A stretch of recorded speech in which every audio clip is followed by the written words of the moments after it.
आयोजन में हम लोग भारतीय रंगमंच की संगीत परंपरा और प्रयोग पर कल से चर्चा कर रहे हैं। कई सत्रों में हम लोगों ने बात की रंगमंच के विविध रंगों की, लोकनाट्य की परंपरा की, उसमें संगीत के प्रयोग, संगीत को लेकर अलग अलग कला से जुड़े व्यक्तित्व ने हमारा मार्गदर्शन किया, हमें अपने अनुभवों से अभिसिंचित किया है।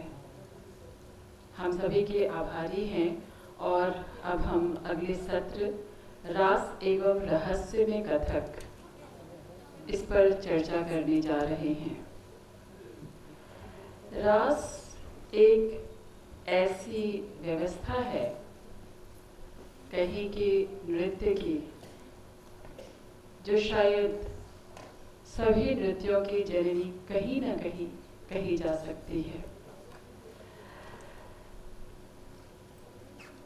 कथक के बारे में पंडित बिरजू महाराज जी अक्सर कहा करते थे, कथा कहे सो कथक कहाए। और उनकी बातचीत के साथ साथ मुझे विदुषी उमा शर्मा जी की बात याद आ रही है जब रास का जिक्र आया और कथक, क्योंकि उमा शर्मा जी देश की जानी मानी कथक नृत्यांगना है, आप लोगों को मालूम होगा। और उन्होंने रास की जो परंपरागत शैली है उसको मथुरा और वृंदावन में रहकर वहाँ के जो संत और विद्वत जन थे, लाडली शरण जी, ऐसे विद्वतों के साथ रहकर उन्होंने रास के बारे में जाना, समझा और से सीखा। और इस उम्र के इस पड़ाव पर आकर भी आज भी वो रास नृत्य कथक के साथ साथ दिल्ली में प्रस्तुत करती हैं। वो इंडिया इंटरनेशनल सेंटर में और बिरला मंदिर में खास तौर पर शरद पूर्णिमा की रात को प्रस्तुत करती हैं। और ये हम लोगों का सौभाग्य होता है कि हम उसमें साक्षी होते हैं उस उत्सव के। मैं यहाँ जब रास की बात हो रही है तो मुझे लगता है कि अष्टपदी में जब जयदेव वर्णन करते हैं ललित लवंग लता या चंदन चर्चित नील कलेवर, इन सभी में कृष्ण, राधा और गोपियां हैं और वो रास की पराकाष्ठा है। और इसी की झलकियाँ हमें मोहिनी अट्टम में भी दिखती है, कुचिपुड़ी में भी दिखती है और कथक में भी दिखती है। आज अष्टपदी शायद हर कलाकार कहीं न कहीं, कभी न कभी, किसी न किसी मंच पर करना चाहता है और करता है। तो रास की बात करते हुए हम अपनी बात को आगे बढ़ाते हैं और मैं हमारे बीच उपस्थित प्रोफेसर वीणा सिंह जी से अनुरोध करती हूँ कि आप मंच पर आएं। वीणा जी लखनऊ से ही हैं, आप लोगों की परिचित हैं। आज हमारा उनसे पहला परिचय हुआ। मैं बहुत बहुत स्वागत करती हूँ मैडम का और अनुरोध करती हूँ कि आप मंच पर आएं।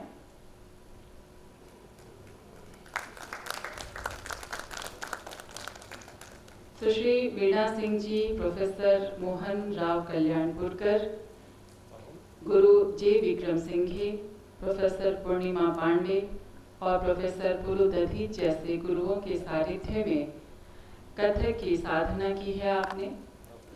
आपको उत्तर प्रदेश संगीत नाटक अकादमी की ओर से सम्मानित किया गया है।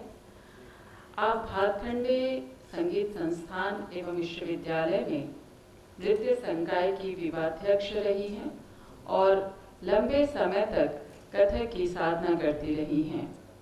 आप दूरदर्शन की ए ग्रेड की कलाकार हैं।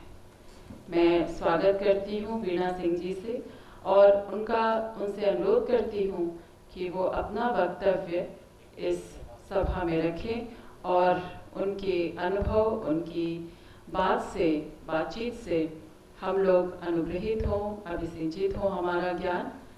धन्यवाद।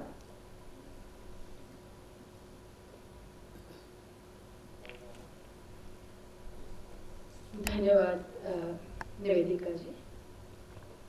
सभागार में उपस्थित आज के सभी विद्वतजन, सम्मानित कलाकार और पधारे हुए विभिन्न दूसरे दूर दूर शहरों से आए विद्वतजन, साथ ही मुझे पता चला कि कुछ स्टूडेंट्स भी यहाँ पर आए हैं। मैं सबको नमन करती हूँ, सबका हार्दिक अभिनंदन करती हूँ। साथ ही व्यंजना आर्ट एंड कल्चर सोसाइटी तथा मधु जी का धन्यवाद करती हूँ कि आपने मुझे ये अवसर दिया, आज मैं आप लोग के बीच कुछ अपनी बातों को साझा कर सकूं। मेरे साथ एक और वक्ता हैं जो मेरी अभिन्न मित्र और कथक नृत्य की बहुत सुंदर नृत्यांगना रेणु शर्मा जी हैं। मैं भूल जाती हूँ शर्मा कहना, मुझे त्रिगुणायत ही याद आता है क्योंकि हम लोग बहुत पुराने फ्रेंड्स हैं। उनको भी मैं धन्यवाद देती हूँ कि उन्होंने अपने से पहले मुझे चांस दे दिया बोलने का। एक्चुअली क्या है अंदर की बात कि मैं कुछ ऐसा प्रस्तुति पर तैयारी से आई नहीं थी, मुझे सिर्फ लेक्चर का ही ज्ञान था कि मुझे लेक्चर देना है। तो मैंने कहा रेणु तेरे बात तो मेरा जमने वाला नहीं है तो वो मेरी फ्रेंड है ना, उन्होंने कहा अच्छा वीणा ऐसा है तू पहले बोल ले। मैं धन्यवाद करती हूँ रेणु का और अपनी बात शुरू करती हूँ। आप सबसे आज्ञा लेती हूँ।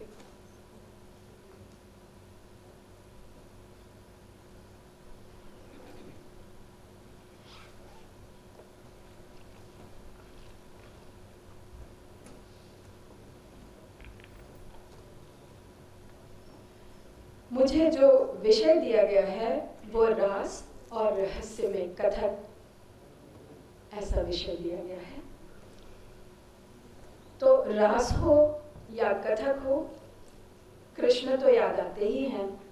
तो मैं सर्वप्रथम उनको प्रणाम करती हूँ, कृष्णम वंदे जगत गुरु, और अपने वक्तव्य को यहाँ से आरंभ करती हूँ। संगीत की चर्चा श्री कृष्ण के उल्लेख के साथ ही रस रूप में अवतरित होती है, क्योंकि हमारे कन्हैया का कहना है कि वो वैकुंठ में भी नहीं रहते और वो योगियों के हृदय में भी नहीं रहते। आप सब इस से परिचित होंगे कि वो कहाँ बसते हैं, जहाँ पर गीत संगीत का संकीर्तन का आयोजन हो या उनके भक्तजन उनका स्मरण कर रहे हों, ऐसी जगह पर कृष्ण बसते हैं। नाहम बसामि वैकुंठे योगिनां हृदय न च मद्भक्त्या यत्र गायन्ति तत्र तिष्ठामि नारद। नारद मैं वहीं बसता हूँ जहाँ पर संगीत की आराधना होती है। तो ऐसे विष्णु के 8वें अवतार कृष्ण के हाथ में आप देखिए अस्त्र के रूप में बांसुरी है, और वो बांसुरी उसकी शक्ति देखिए कि पूरे विश्व को, पूरे जगत को, सबको सम्मोहित कर लेने का जो एक उनके पास सामर्थ्य है वो उस बांसुरी से ही है। अस्त्र के रूप में संगीत को कृष्ण ने अपना अस्त्र बनाया, और आज हम उनके उस नृत्य कला रास जिसको कहते हैं उस पर चर्चा करने के लिए एकत्र हुए हैं। नटवर, हम कृष्ण को नटवर कहते हैं, जिसका अर्थ है एक श्रेष्ठ नर्तक, और नटवरी नृत्य जिसको कथक के नाम से आज हम जानते हैं। इस नटवरी नृत्य रास के मध्य का अंतर संबंध, इसके विषय पर हम आज चर्चा करेंगे। यूं तो कृष्ण बहुआयामी व्यक्तित्व के रूप में उजागर हुए और उन्होंने धर्म की ऊंचाइयों पर पहुंचकर भी गंभीरता और वैराग्य जैसी स्थिति में प्रेम, योग और भोग को यथार्थ रूप में स्वीकार किया और अपने जीवन को सहज, सकारात्मक व प्रेम पूर्ण से रूप के उत्सव की भांति जिया तथा संपूर्ण ब्रह्मांड में इसी उत्सव उल्लास को से परिपूरित संदेश को नृत्य के माध्यम से विभिन्न धाराओं में प्रवाहित किया। हम अपने नृत्य में जब कृष्ण को प्रस्तुत करते हैं तो वो नायक के रूप में अगर उनकी चर्चा करते हैं तो नाट्य शास्त्र के अनुसार वे धीर ललित नायक हैं जो सभी कलाओं में पूर्ण हैं और उनका रूप बड़ा मनमोहक, सादा और सलोना है। यद्यपि वो भगवान हैं, लेकिन आप देखिए कि कभी वो ग्वाल बालों के साथ जंगल में घूम रहे हैं, कभी किशोरावस्था में मथुरा छोड़कर चले जाते हैं और सौराष्ट्र में जाकर अपना साम्राज्य बसाते हैं और अपना सारा जीवन वहीं बिता देते हैं।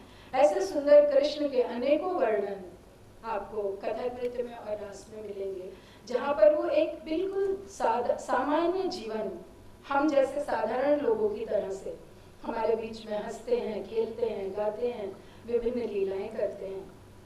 उनके रूप का हम लोग बहुत सुंदर वर्णन अपने नृत्य में करते हैं और बहुत सारे श्लोक, बहुत सारी रचनाओं को प्रस्तुत करते हैं।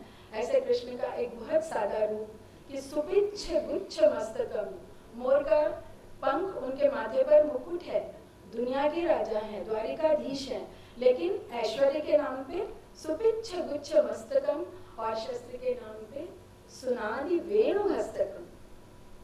और क्या है वो? अनंग रंग सागर।